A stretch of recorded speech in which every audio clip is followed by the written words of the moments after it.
Hey, it's Nikachu, and today we are going to take a look at awesome 2-card combos every MTG deck builder needs to know. So it's time to be one with nature with the squirrel nest. Oh yes, those cute little cuddly squirrels. Oh, by the way, do squirrels really make a nest? It looks like they kicked a bunch of birds out of their home. Those damn home invaders. So squirrel nest is a green 1 generic enchantment that you're going to put on a basic land. Enchant land. Enchanted land has tap, create a 1/1 green squirrel creature token. What are we going to do with all these tokens? Well, we've got the Earthcraft for our green 1 generic. It's an enchantment. Tap an untapped creature you control. Untap target basic land. That's convenient because we've made the squirrel token. We're going to tap the squirrel. The little squirrely squirrel is going to help untap the land that has our squirrel nest. We're going to then tap the land for another squirrel. Then the squirrel with Earthcraft can help untap the squirrel nest. We have infinite squirrels. And if 15 squirrels can defeat an Emrakul, guess what a million squirrels could do to you? Next, we have an obnoxious combo called Painter Servant. Painter Servant for 2 generic is a 1/3 creature. As it comes into play, you get to choose a color. And we get to paint the town red, or blue, white, black, or green. All cards that aren't in play, spells, and permanents are the chosen color in addition to their other colors. What that means is cards in your deck are all going to be the color that you name. Let's say you name green. Well, now you play Grindstone for 1 mana, pay 3, tap, put the top 2 cards of target player's library into that player's graveyard. If both cards share at least 1 color, repeat this process. But the thing is, the Painter Servant says, well, all the cards in your deck are of that 1 color. If I name green, your lands are green, your blue sorceries are now green, and your red instants are now green. It's all green, and it's all going into the graveyard. Grindstone takes grinding my gears to a whole nother level.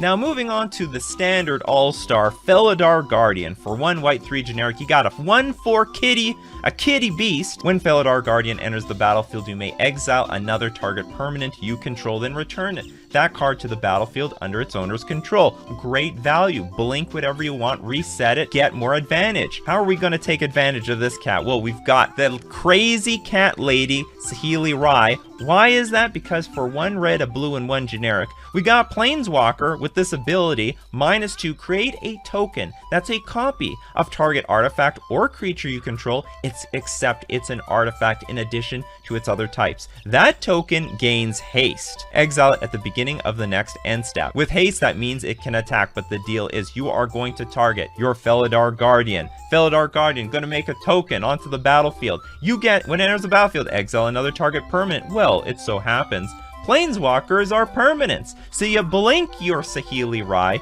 fresh with 3 loyalty counters, you -2 all over again. You target the Felidar Guardian. New Felidar Guardian comes into play and blinks the Saheeli Rai. And you do this as many times as you can and attack with a million kitties.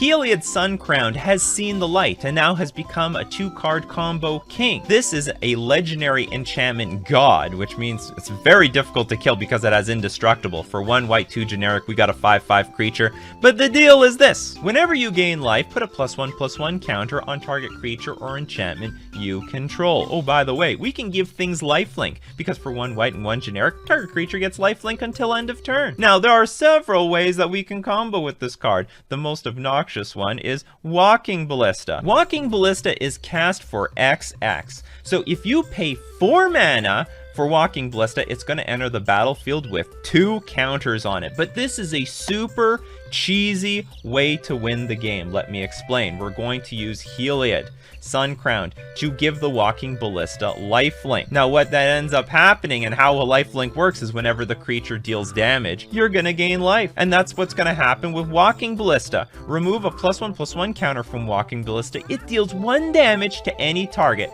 Ping! But then you gain the life. What happens when you gain the life? Well, Heliod says whenever you gain life, put a +1/+1 counter on target creature enchantment you control. Well, Walking Ballista is a creature. So you put the counter back on top of the Walking Ballista. Now it's at 2, and you remove another one. Ping you again. Gain the life. Gain the life. It's time to put a counter on a creature. Walking Ballista. Get back in charge. Get in there. And you keep repeating the process until everyone around you is dead. If you think this Heliod combo is cheating, let me introduce you to the Spike Feeder combo. Because Spike Feeder just has to enter the battlefield. It already enters the battlefield with 2+1/+1 counters on it. And you can remove a counter to gain 2 life. And whenever you gain life, you put a +1/+1 counter on target creature you control. So you put the counter back on Spike Feeder and you remove the counter to gain more life. You repeat this process and you have infinite life. If the lifelink bartender asks you if you've had enough, you tell them, pour me another. Our next combo involves a card that once you see it, you are dead, and that is Thassa's Oracle. When Thassa's Oracle enters the battlefield, look at the top X cards of your library, where X is your devotion to blue. Remind you, devotion is equal to the number of blue mana symbols that are on the cards that are in play. Put up to 1 of them on top of your library and the rest on the bottom of your library in a random order. None of that is important, however, if X is greater than or equal to the number of cards in your library, you win the game. So if there are equal or less cards in your library to the number of blue mana symbols that are on the battlefield, the game is over and you win. How are we going to do this though? We could use a few cards. One of my favorites being Paradigm Shift for a blue and 1 generic. Remove all cards in your library from the game, and then you shuffle your graveyard into your library. Just make sure that your graveyard is empty. Now, another way, if you are not mono blue, you could use Demonic Consultation. For 1 black, name a card, remove the top 6 cards of your library from the game, then reveal cards from the top of your library until you reveal the named card. Put that card into your hand and remove all other cards revealed this way from the game. So what card are you gonna name? Something that's not even in your deck. You could name the 1996 World Champion, which there only one of exists in the entire world. And with no library, the last thing your opponent will see will be the Thassa's Oracle.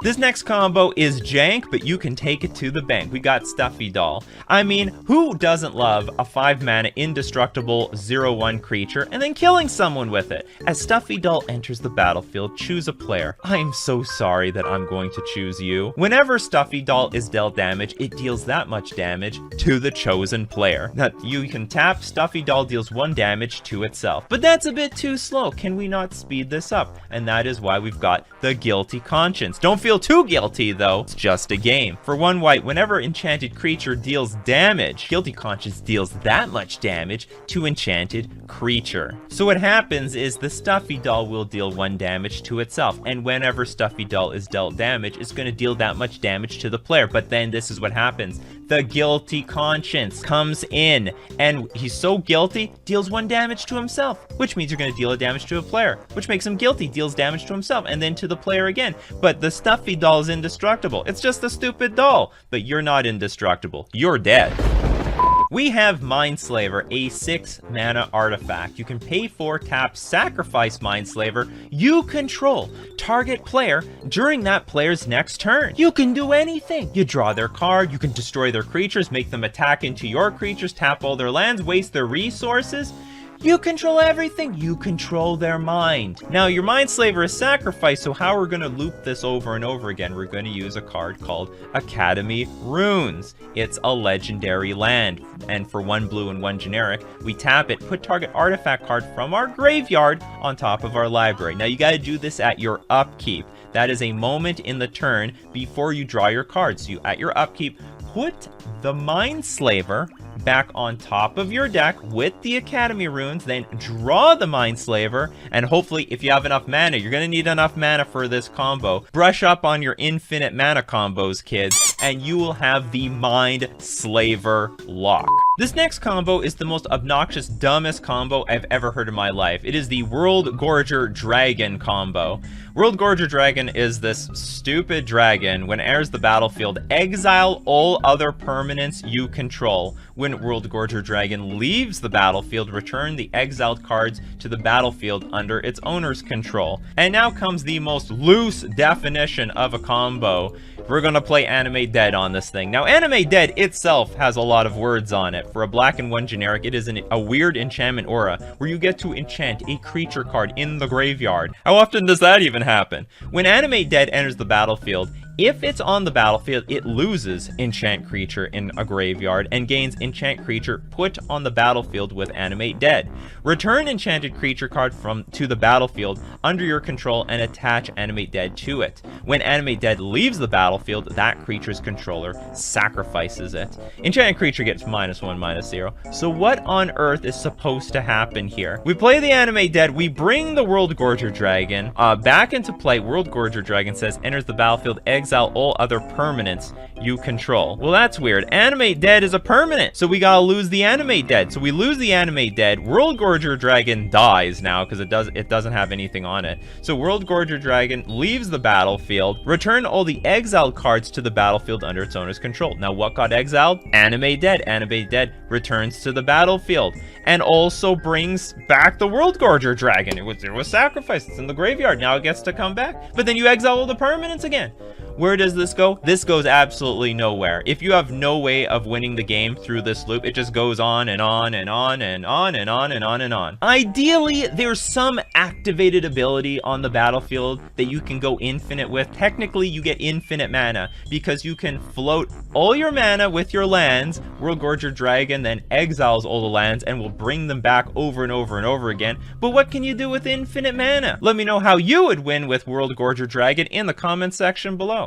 They say the best offense is a good defense, but in this case, a good defense is the best offense. We've got Aurelia, the War Leader, for double white, double red, 2 generic, a 3/4 vigilance flying haste creature. But here's the deal, whenever Aurelia, the War Leader, attacks for the first time each turn, untap all creatures you control. After this phase, there is an additional combat phase. That's fantastic, but then we only get one more and it's all done. How do we keep the attack going?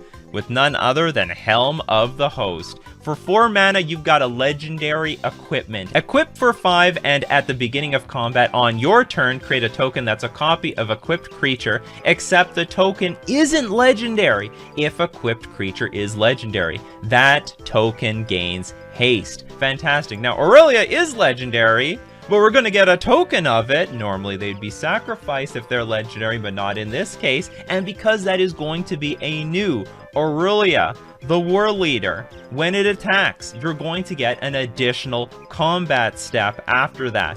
And again, and again, and again, you keep getting attack steps, you keep creating tokens, and you keep getting more attack steps. You repeat this process over and over again until everyone is dead. So you get an attack, you get an attack, and you get an attack.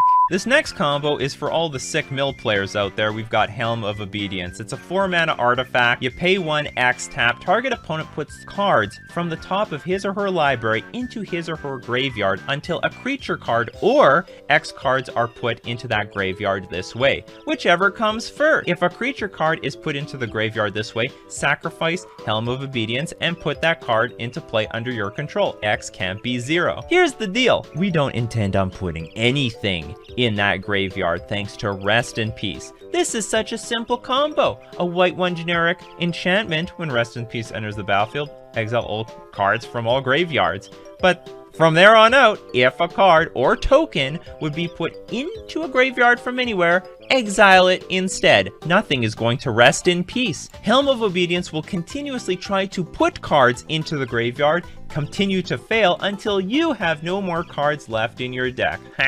Now this is an oldie but a goldie. We've got Channel. For green, it's a sorcery. Until end of turn, anytime you could activate a mana ability, you may pay 1 life.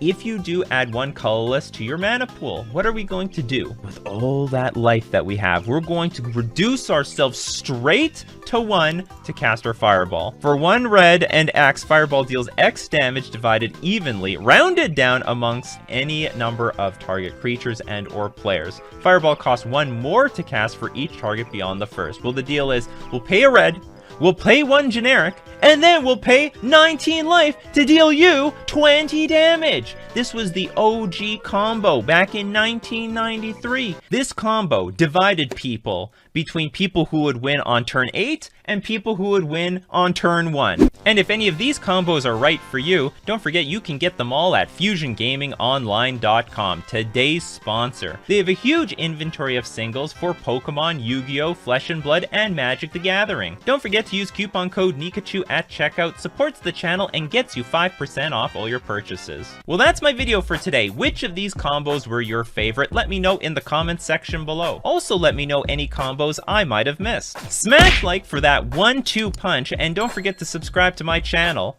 or you won't have any way to win the game with World Gorger Dragon.